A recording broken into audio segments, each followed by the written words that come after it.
With the first pick in the 2022 NBA Draft, the Orlando Magic select Paolo Banchero from Duke University.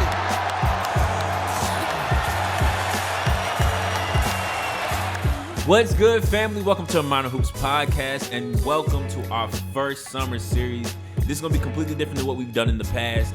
Due to this off-season, we wanted to make shorter videos, shorter content, and just kind of hit on some of the big things we're seeing around the league instead of doing a full 2 hours. So you can still listen to us on Apple, Spotify, you can watch us on YouTube. For sure, keep doing the likes, the subscribes, 5 stars, 4 stars, no matter where you are, man. Good comments only because, like my mama said, if you got nothing nice to say, don't say nothing at all. We appreciate y'all. And today we're talking about Paolo Banchero, the number 1 draft pick for the Orlando Magic, straight out of Duke. How'd y'all feel about this pick, man? Kind of surprised me a little bit, only because leading up to it seemed like Jabari was going to be a lock at that number 1 pick, as if like the Magic have fell in love with his game.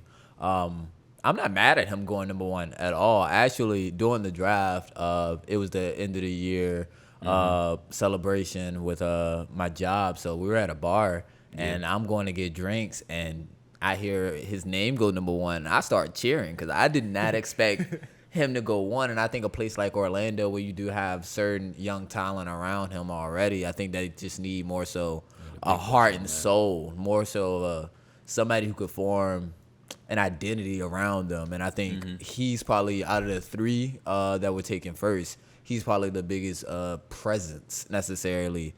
And I thought that was a benefit. But in terms of his game, I think it's more like a Beasley to Blake Griffin-ish kind of feel. I don't believe in his shot as much as, Mike Beasley on the perimeter, but the way he's able to create, put his head down, control a whole side of a floor just offensively. Defense is something that everybody always is gonna have to work on going into the NBA, but offensively on the side of the ball, he can create. He can go in right away, start, give you 30 minutes a game, quality. Like, I can see him winning Rookie of the Year just off of production alone that first year. Not saying in 5 years he's gonna hands down be the best, and he could be. I'm not taking that away from him. But immediately I can see that this is an NBA player. Yeah. I don't know how far that's gonna take. Whether it's gonna be just an all-star, does he become a regular star? Does he reach superstardom? Is he gonna flirt with taking teams to chips? I can't say. Right. But I'm very confident in saying going into the draft, and right now he's probably the most NBA ready and best NBA prospect if you had to play somebody today. And I agree with T on that. Just very NBA ready because of his body. You got to think the last year's Rookie of the Year, Scotty Barnes.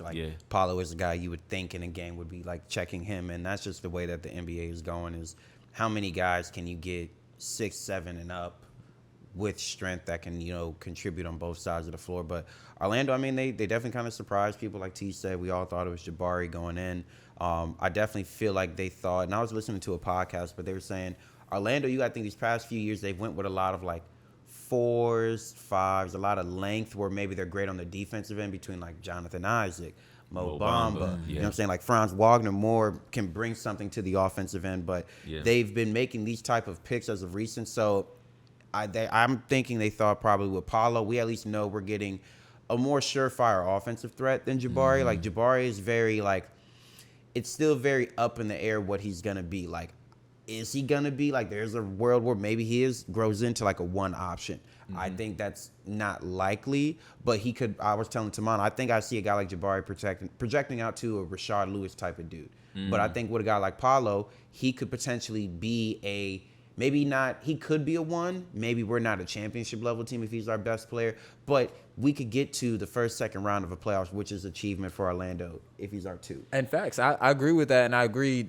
And I would state that I think the biggest thing in terms of how I think that Paolo will be able to be, first round, second round of the playoffs more readily so, I think it's just mentality approaching it. Out of the first 3 picks, and I'm not saying the other 2 guys aren't dogs, it just seemed like he had that energy about him more so, which, upside is always can show that you can put a team on your back or being willing to face adversity. Right. Downside, you never know how that's going to affect you in the NBA environment, but I haven't heard any bad things about this guy.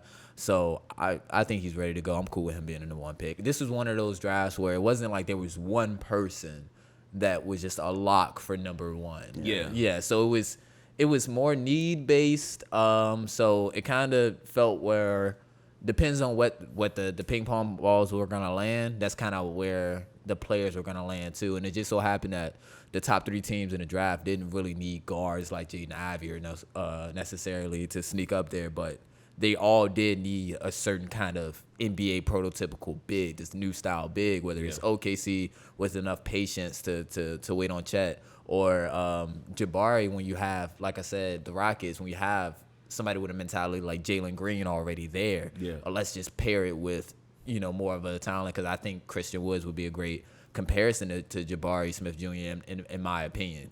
Christian Wood, who just left the Rockets. But with Paolo, I think, like I said, most NBA ready, most self-defined. I'm not going to say this is who he is, of course, but this is more so the lane that he's already going to be in and shaped in the future.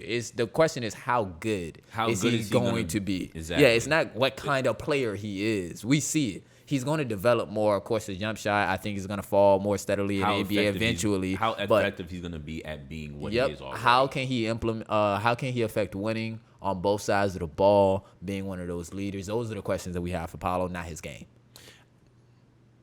I'm gonna take a turn, all right? Cause y'all very positive right now. Very positive. Hey man, it's cool. Can't hate on 19-year-olds. Don't hate. Can't to hate hate on though. 19-year-olds. I'm not gonna hate the hate. Yeah, we can't hate the hate. I'm not gonna hate the hate. But I do hate this situation. I'm not gonna lie. I'm not a fan of Orlando. That's fine. That's fair. Organization. As a place for development. They don't. And then you said one thing that I don't agree with. You said that this was a needs-based kind of pick. I don't think it was a needs-based kind of pick. Because, let's be honest, Orlando got lengthy forwards all over the place. Now, granted, like you said, Isaac is injured. Hasn't hit. Mo Bamba really hasn't hit. They're talking about they were one side of the floor. Yeah. Franz still up in the air. You got. But he's not Paolo. No disrespect. No disrespect, because he had a great rookie season too. I get it. But once again, like I'm looking at it from a lens of you got all these young players that we're waiting for them to hit, and the question is, are they not hitting because they're not good? Or they're not hitting because it's Orlando? Or they're not hitting because Orlando doesn't know how to develop a basketball player. I go 70% on you. on Orlando. I'm cool with putting it. Yeah, I'm cool with that. That's my concern. I was sitting there watching like, dang, I really don't want Orlando to have the first pick. Like, I wish someone else had it. Yeah. I don't want OKC. It's like when the Knicks have it. Like if the Knicks would never get it. I hope they never get it again. And this isn't about Sacramento at all. And this is another stray out of nowhere. But once again, I didn't want anyone to go to Sacramento. I'm like, I don't. Yeah, because they don't develop well. I say it all the time. I don't want this for none of them. That's fair. That is fair. I tell T. That's my concern, though. Yeah, go ahead. Yeah, I tell T all the time. Like, this is why I always joke about like the concept of flipping the lottery. Like teams like OKC, teams like Orlando, and even Sacramento. Over these next 3 to 5 years, it's really going to show, like, especially with all the draft picks that have been just traded over these course of these past few years for superstars. Like, the good teams are going to be good regardless of where they're at in the draft. Whether you're in the top of the lottery, whether you're at the end of the first round. If you know how to identify a person that fits you, if you know how to do the proper research into this person's background, do they truly love the game? If the moment they get these checks, are they going to not be invested in getting better? Right. And then also, are we putting him in a system where we're coaching him to do what is good for his game? And then also, like, are we giving him the right timeline? A dude that is in a win-now scenario can't draft a dude that's going to be a project and vice versa. Exactly. So, like, I think with Orlando, they have enough young dudes. You see, first of all, I mean, in terms of guard situation, like, between Markelle Fultz, R.J. Hampton, Jalen Suggs, like, Cole Anthony, like, those four, like, somebody, when they do reach whatever that, all right, it's time for us to make the playoffs. Like, two of those guys at least are going to be gone because all four of those dudes don't fit. Yeah. They just naturally, they don't. But at least in terms of 5, 4, and 3, there is some hope between Wendell Carter, Paolo Banchero, and Franz Wagner. That could be a good, you know what I'm saying, 5, 4, and 3. Now, I personally still do think from time to time that Wendell's best position is at the 5. I believe so as well. If you want to go for the heck of it right now, okay, like, let's just get all these young dudes development. and then we can figure something out. But I think that group right there, I think Terrence Ross is going to get a piece that's going to be moved. I'm assuming they brought in Gary Harris because they maybe want to play him, or you could get off his contract. So I think that was the get off his contract kind of move. Probably. That's what at least for Gary. Yeah, which would make sense. But I think here's and like I said, the issue is with me is that once again, I love Cole Anthony, I love Jalen Suggs, I think Franz Wagner is still up in the air. I love Paolo Banchero. I like a lot of the Duke players once they leave Duke. Yeah. As soon as they take the jersey off, I'm like, great basketball player. Like, I love great this guy. basketball player. And so Paolo Banchero, Wendell Carter, I think they're a good situation here. But once again, I need to see these guys elevate at some point because Markelle Fultz isn't young anymore. Like he's young, but he isn't. Yeah. Like it's proven ground time. Cole Anthony. All right, you gave us 2 years. All right, proven ground time. The same situation where Darius Garland finally separated himself from Colin Sexton. A little bit. And I still think Colin's a good basketball player. He is. I think he's talented. I think he'll be a great. I think he could start in some of these teams in the league. I think he'll be a great six scorer off the bench. Like, great guy who come in and give you 15, 17. I think But I haven't seen that separation from any prospect that Orlando has brought in. That's fair. In the last, 6 years? You haven't seen development. So it's like, all right, dog, don't do this to this kid. Don't do this to this kid because we've seen other players who come out of great situations in college get drafted at third or first or second. Mm-hmm. Jason Tatum being one, and we like, you know what? Oh, that's a star. Right. Shoot, we saw Lonzo get drafted too. He was in LA, stunted, goes to New Orleans. Like, he could be something. He could be. It's something. situational. I think And so it's like this. I think that lends itself, and I think Orlando is. I don't think Orlando and OKC are synonymous. I think it's two different situations because I think OKC. I was about to say they OKC understand context. Yeah, I'm perfectly fine with OKC's picks and how they move and how they work. That's why I was fine with them holding tight on Chet because when Jabari slides to number 2, the next question is, okay, does OKC change on their pick? So I completely agree. I think OKC's in a better position, honestly, in a weird way, than the Orlando Magic because I trust them more as an organization. So when they have these assets to move, whether it's just these 16-year-old picks that they have in the future, or if it's the players they have on the mob right now, from Shea to Chet that's just now coming on to Giddey, I can believe in more of a plan for OKC. I don't feel like there's a plan for Orlando Magic. I think they're just hoping that they land on a player that's going to be willing to just be that much of a nuclear star that a gravitational pull happens. That's exactly what I heard because I watched their press conference after the draft. So they sat down for a moment, gave their insight on why they drafted Paolo first. And it very much gave off the impression of, we're not stressing that he needs to be a superstar right now. We're not, we're going to give him time, give him grace, all that in the third, which is cool. I mean, I understand what you're saying, but you're also saying we just took another shot and we just hope it lands in our favor. Yeah. And I mean, a part of that is the draft, but then a part of that's like, no, dog, like, you're not evaluating talent well enough if you feel like that. Yeah, like, what did you see? And all you can tell me is we saw the best. That we think he's the best. We took player the best in the draft. player. We took it. Yeah. It's like, okay, yeah, I get it because he was first. Like, but come on. But you don't got no plan with that. Come on. Yeah, you have no plan. You gotta give me more than. And I'm not mad because I always say, like, especially after your track record. I would say like 9.5 times out of 10, regardless of whatever team or organization or whatever needs that you may have. If you have the number 1 pick, you take the best player in the draft. Like, I don't care. I don't care if you have Steph Curry and the best player in the draft is a point guard. Well, guess what? You drafting a point guard. If it's that much of a separation. This year wasn't that much of a separation, and all 3 picks were big. So, like, they were all 6'10", kind of mobile guys. So it's like, well, now we have to nitpick. So I think I agree with you.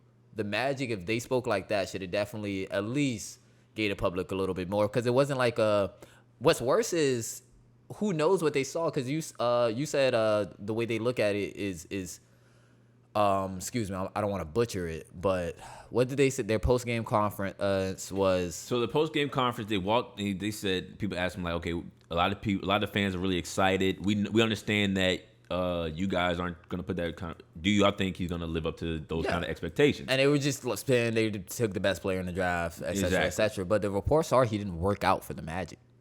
The reports are, there were no workout for the Magic. It was all conversation. They said he was very forthright. They said it was on Zoom and stuff like that. Yeah, they liked his energy, like the way he communicated. Seemed like he was very honest and open about what kind of player he wants to be. My biggest thing is, I honestly don't think Paolo separated himself enough, like on the court, to just require a Zoom call to.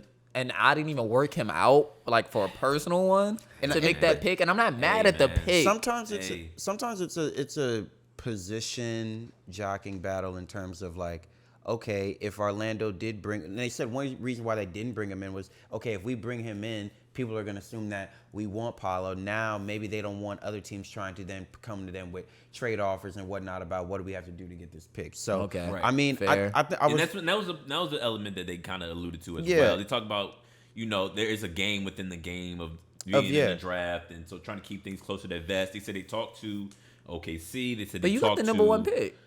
Like, it's not like, you know what I mean? It's not like you're sitting at 9 and you're hoping somebody slides. Right. But from everything they said, they're trying to make sure, like, okay, where was everyone else head at as best as they can get an understanding of, which just proves to me a little bit that you still ain't sure. Yeah, that's what I'm hearing. And I get that because it is a draft. Like, I want to understand. You don't have to be 100% locked in on these. Yeah. What you, as a team teams need to start doing more and more and more is, as you see two teams in the finals this past year with Golden State and Boston, understanding, okay, like, if there is a home run, if there is a Luka Doncic, okay, like, we're going to draft him. But if it's not a superstar, okay, now we need to then go into what fits us. Certain teams are just picking guys to pick guys. I'm looking at Orlando's depth chart today. Like I said, as we speak, if you pull it back up, it's Cole Anthony, Jalen Suggs, Franz Wagner, Paolo, Wendell. But then I'm starting to look at past year's drafts. Like, okay, why are they even in the position they're in right now? And you know what you look at? Orlando's around the lottery pretty much these couple of years.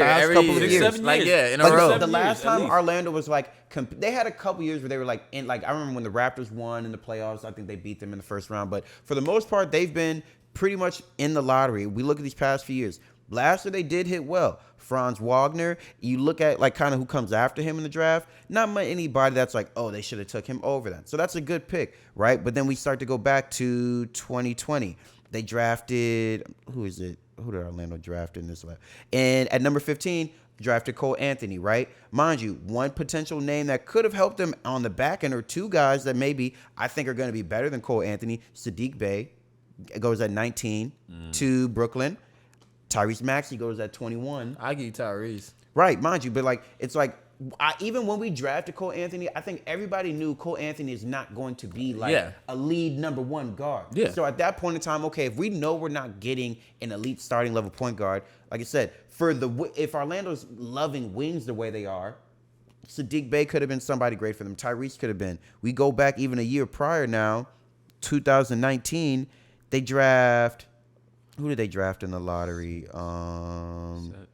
They drafted at number 16, right outside the lottery, Chuma Okeke. As we can see, there's no ringing of that name right now. Right. If you look at names that got drafted after him, though, after that dude, Nickeil Alexander-Walker, who I think if you put him in another situation in this league, we're talking about a completely different player. Matisse Thybulle goes at 20 to Boston. Brandon Clark on the Memphis Grizzlies is at 21. Grant Williams is at 22. Right? So I understand exactly what you're saying. They don't go into the drafts with a game plan for the future necessarily upon building on something. They're trying to just land You're just trying to superstar that was just going to have this Sun type of gravitational pull without them having to actually develop the player into anything. It's kind of like a random swing. I'm not going to say random. That's a strong statement, but it's like, it's like an estimated guess, but you're not guessing for something specific. You're guessing for stardom each and every time. And it's like you have to recognize at a certain point, like, okay, if this guy isn't a star, because everybody in these drafts, like, I realize how we pay attention to rookie classes and we slander them so much in year one. Yep.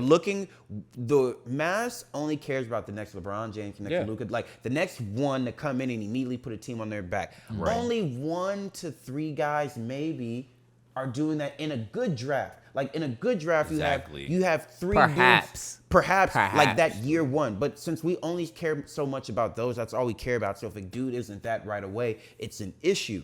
But like I said, like if you know what you're doing in terms of Golden State having Andrew Wiggins right now, for the fact that he wasn't going to be an always night in, night out play hard dude, you can't be like a superstar one option. But in the right system, you can be a great second, third. So teams like Orlando, they just need to realize like, okay, we're going to continue to give all of these second, third role guys opportunity to play early, and we're going to continue to look for maybe whenever it is we hit that one superstar. Okay. So, but I think Paolo will be good for Orlando though long term. I do too. We'll see. We'll see in terms of his numbers. I think he'll be somewhere in the ballpark of what he did in college, low key. I think he'll do 17 and 8 this season, depending on how many minutes he play. But I think he can definitely put up those kind of numbers coming in. How efficient he is, how comfortable he looks out there. That remains to be seen. Of course, that's an adjustment. Yeah, that's just an adjustment period. And any player for the most part has to deal with. Yeah. Yeah, we'll see, y'all. We'll see. He will be good. He will be good. I always tell people, don't judge rookies until year 4 at like the earliest. Like a true judgment. Don't judge them until honestly, because your first year, you're learning everything. Yep. Your second year, you think you figured it out, but it's like, oh, there's things that I didn't know last year that I'm now learning in an increased role. So like that third year, it's like, okay, there's maybe a couple more things you need to learn, but by year 4, it's like we can give you a fair assessment on where we think you're going to be at in the league. I'm with it. Yeah, that's when your potential pretty much caps. That we were just having a quick conversation about Anthony Simons yesterday. I was like, it's about year 4 or 5 for him. So yeah. All right, y'all. Y'all let us know, man. Y'all let us know what y'all think Paolo Banchero is going to do this season. Orlando's Magic number 1 overall pick. How do y'all think Orlando's going to develop him? Is he going to be a long timer? Will he bolt after his rookie contract? Well, which very well could happen. Very well could. Please stop photoshopping Lakers jerseys on everybody. But y'all let us know in the comments, man. If you enjoying this, go check out our next one. We're doing Chet Holmgren, who just landed in OKC. So yeah, appreciate y'all as always. Eat, sleep, breathe, game. We love you. Be safe. We out.